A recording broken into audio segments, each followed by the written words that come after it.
Yes, welcome students.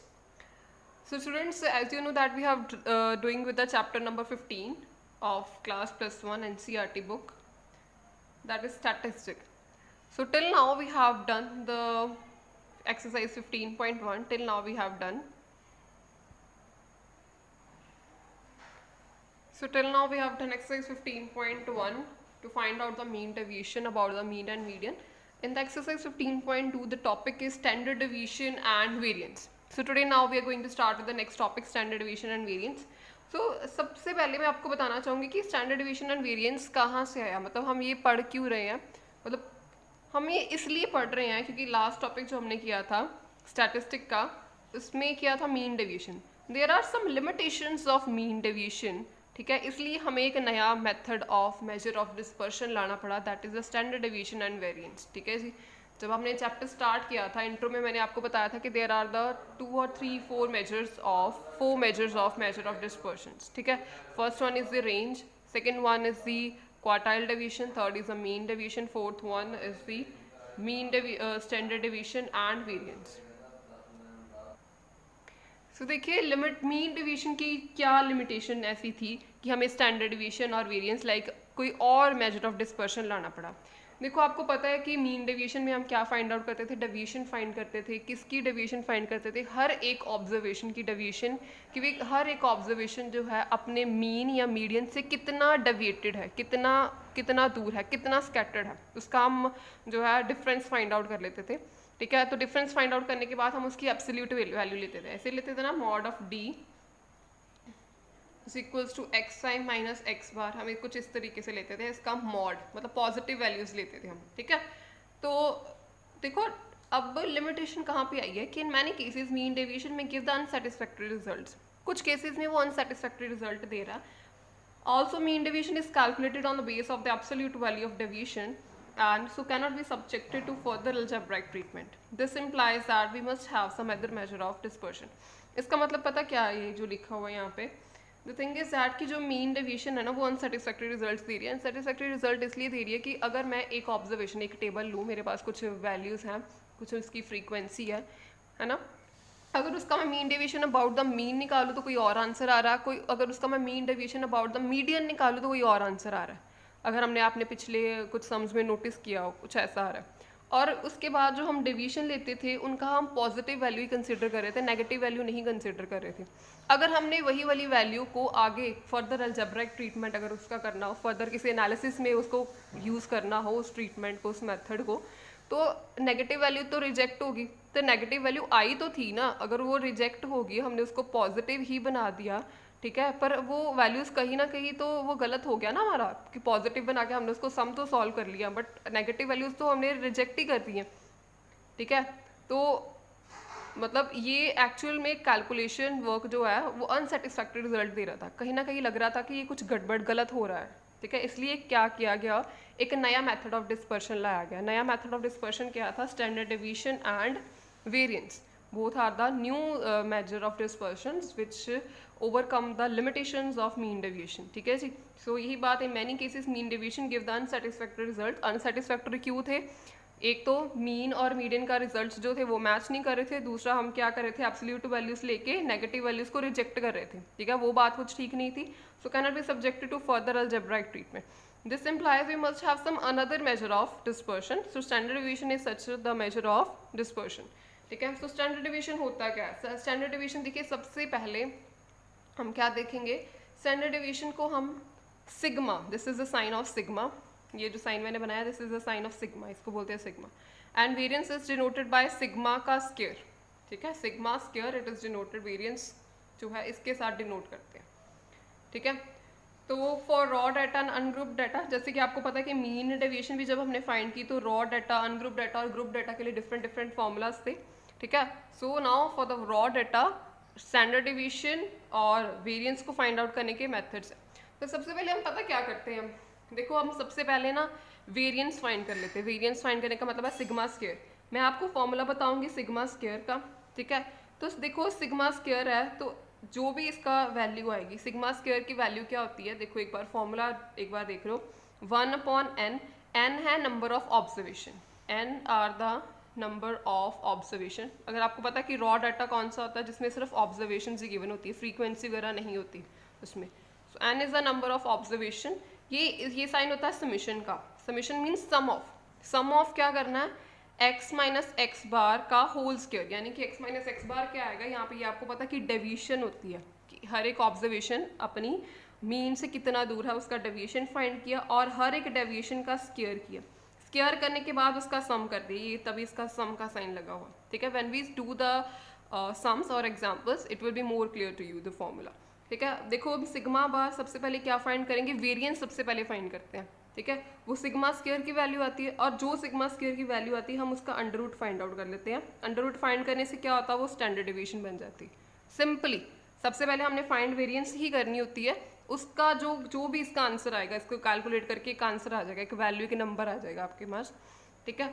तो जो भी उसकी वैल्यू आती है हम उसका क्या कर देते हैं, अंडर रूट कर देते हैं, तो वो मेरे पास वैल्यू आ जाती है स्टैंडर्ड डेविएशन की, ठीक है जी। So let's do some questions on the basis of standard deviation and variance. So देखिए this is one of the first example, find the variance of the following data. ये आपको data given है, देखिए ये डेटा बिल्कुल किस form में, raw data given है, अनग्रुप डेटा है जिसमें सिर्फ ऑब्जर्वेशंस गिवन है और कोई भी फ्रीक्वेंसी नहीं गिवन है। तो आपको सबसे पहले उन्होंने क्वेश्चन दिया कि हमने इसकी क्या फाइंड करनी है, वेरिएंस फाइंड करनी है। सबसे पहले लिख लेते हैं कि वेरिएंस का फॉर्मूला क्या होता है, उसके अकॉर्डिंग देखते हैं कि हमारी रिक्वायरमेंट क्या है। Sigma square equal to 1/n summation i equal to 1 to n xi minus x bar का होल स्क्वायर। ये देखो क्या किया हुआ है, i to n का क्या मतलब है कि जो मैंने xi, आपको पता है कि मैंने xi बताया था कि क्या होता है, जैसे ये x1 है, x2 है ना। तो ये जो नंबर ऑफ ऑब्जर्वेशंस होती है ना, इसको मैं ऐसे लिख लेती हूँ, ये x5 है कुछ इस तरीके से। तो जनरली मैं इसको क्या लिख लेती हूँ, xi है। और i कहाँ तक वेरी कर रहा है, i जो है कहाँ से लेके कहाँ तक वेरी कर रहा है, 1 से लेके कहाँ तक वेरी कर रहा है, n तक, मतलब कि जितनी भी ऑब्जर्वेशन होगी nth is the last observation, इस ऐसे ले लेते हैं। 1 से लेके i तक वेरी कर रहा है, जा रहा है वो, ठीक है।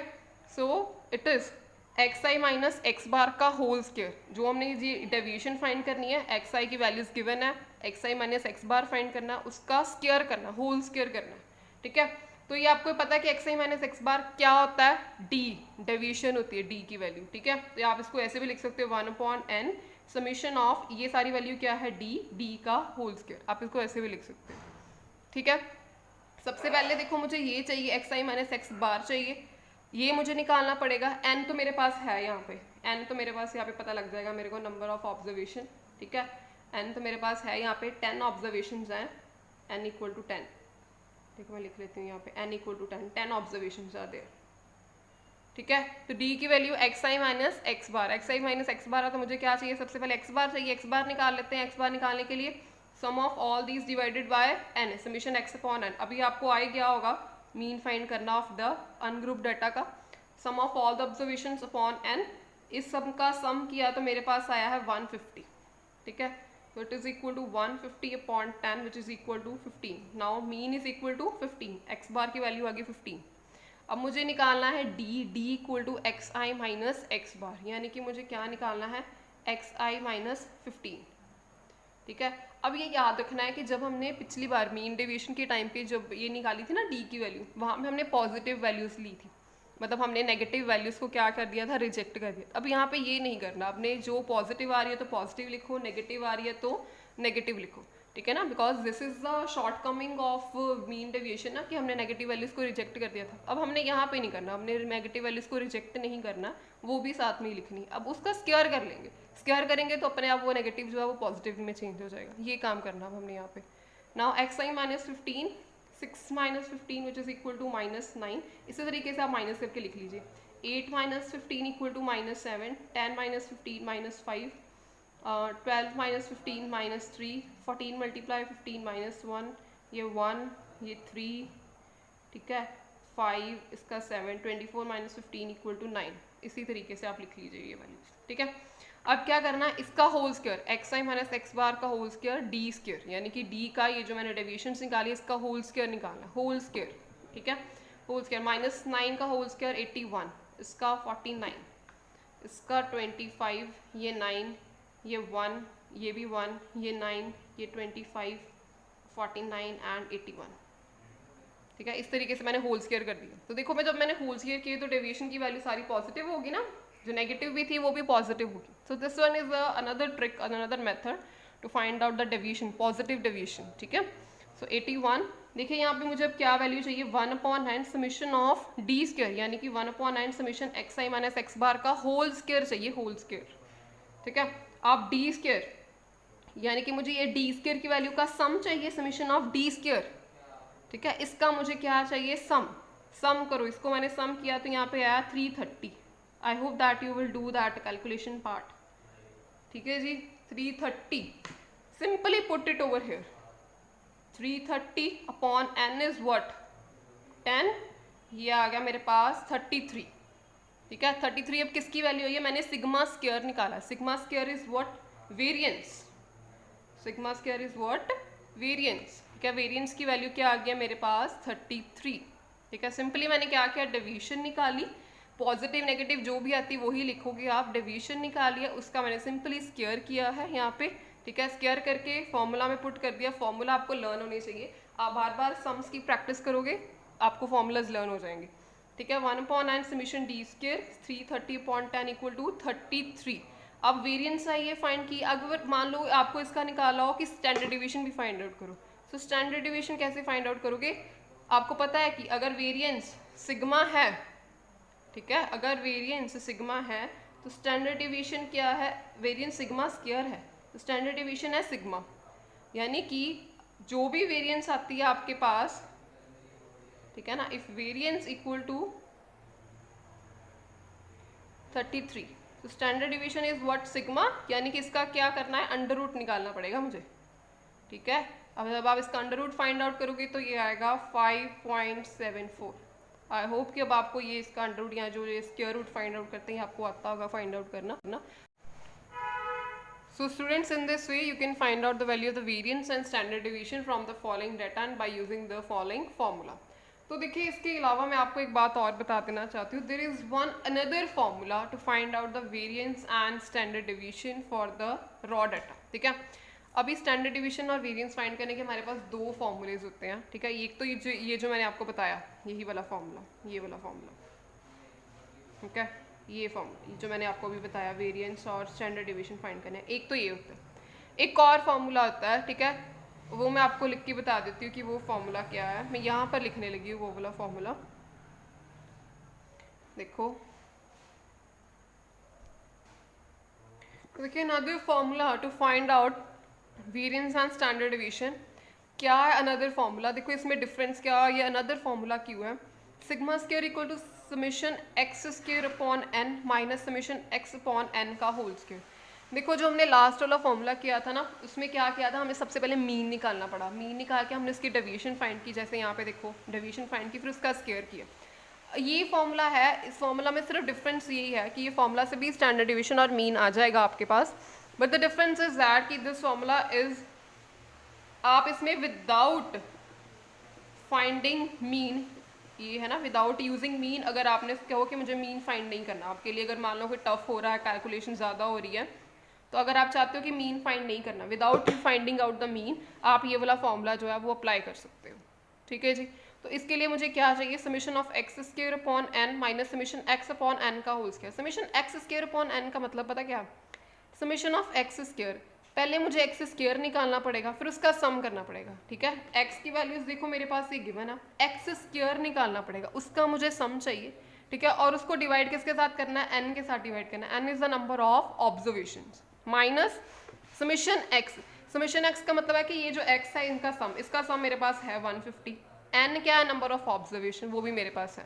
ठीक है, वो सब वैल्यूज पुट करने के बाद इसको माइनस कर देना है। ठीक है, फिर ये मेरे पास आ जाएगी वेरिएंस की वैल्यू, और इसका ही अंडर रूट करेंगे तो वो स्टैंडर्ड डिवीजन आएगा। ठीक है, मतलब आंसर जो है वो दोनों फॉर्मूला से सेम ही आएंगे, इट डिपेंड्स अपॉन यू, ये आपकी चॉइस है कि आप कौन सा फॉर्मूला जो है यूज़ करना चाहते हैं। मैं आपने आपको एज बीइंग अ टीचर आपको मैंने दोनों फॉर्मूला से ये स्टैंडर्ड डिवीजन और वेरिएंस को फाइंड आउट करना सिखा देना।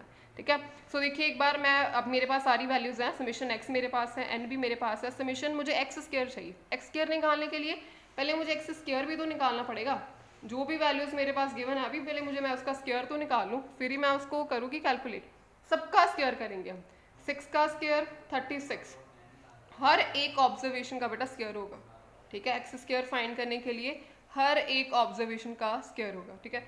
6 का स्क्वायर 36, 8 का स्क्वायर 64, ये 100, ठीक है। ये 144, 196, 256, 18 का स्क्वायर 324, 20 का 400, 22 का 484, ये आएगा 576, ठीक है। अब मुझे इसका सम चाहिए ना, यहाँ पे देखो सम चाहिए। इसका देखो मैं सम करूंगी, मेरे पास आएगा 2580, ठीक। अब मैं यहाँ पे कैलकुलेट कर देती हूँ इसको। Summation square equal to summation x square upon n minus sigma x upon n का होल स्क्वायर। ये रहने देते हैं ये वाला पेज, मैंने आपको फॉर्मूला बता दिया ये वाला, ठीक है। तो इसको ऐसे कर लेते हैं, okay. Is equal to summation x square. Summation x square देख लीजिए ध्यान से, गड़बड़ नहीं करनी, कंफ्यूज नहीं होना कि ये क्या है कैसे है। एक्स स्क्वायर उसका सम समेशन एक्स स्क्वायर हो गया। एक्स स्क्वायर अकेला अकेला एक्स स्क्वायर मैंने निकाला पहले, ठीक है। उसका सम किया आ गया मेरे पास 2580। N is the number of observation 10, ठीक है। उसके बाद माइनस समेशन एक्स, मतलब ये जो एक्स मेरे पास गिवन है उसका सम, ये 150। एन क्या है, नंबर ऑफ ऑब्जर्वेशन, इसका स्क्वायर। देखो मैंने यहाँ पे किसी भी टाइम पे कहीं पे भी मैंने मीन की वैल्यू को यूज़ नहीं किया, ठीक है। विदाउट फाइंडिंग आउट मीन, अगर आपने कोई फॉर्मूला लगाना, आप फाइंड करना चाहते हो स्टैंडर्ड डेविएशन, तो ये फॉर्मूला लगा लो, ठीक है। तो इसी तरीके से ये आ गया 258 माइनस 15, ठीक है। अरे यहाँ पे 15 नहीं आएगा, 15 है, 15 का स्क्वायर, 15 का स्क्वायर आएगा 225, ठीक है। ये गड़बड़ नहीं करनी, 15 है, मैंने ये 0 0 कैंसिल की, ठीक है। 15 का होल स्क्वायर, 15 का होल स्क्वायर होता है 225, 258 minus 225 which is equal to 33, ठीक है। तो सिग्मा स्क्वायर क्या आ गया 33। यहाँ पे भी देखो मैंने वैल्यू सिग्मा स्क्वायर की 33 निकाली थी, ठीक है ना। तो वेरिएंस की वैल्यू 33 बोथ केसेस में क्या है, सेम है। उसके बाद अगर इसका वही सिग्मा निकालना है तो क्या करोगे, √33, मतलब स्टैंडर्ड डिवीजन निकालने, फिर से वो फाइंड आउट करोगे तो 5.74 इसका जो है वो आंसर आ जाएगा। Answer will be the same in both of the formulas, so it depends upon you whether you which formula you want to apply. So this is all about the standard deviation and variance for the raw data or the ungrouped data. So with the help of these example you are able to solve the first few questions of your NCERT book exercise 15.2.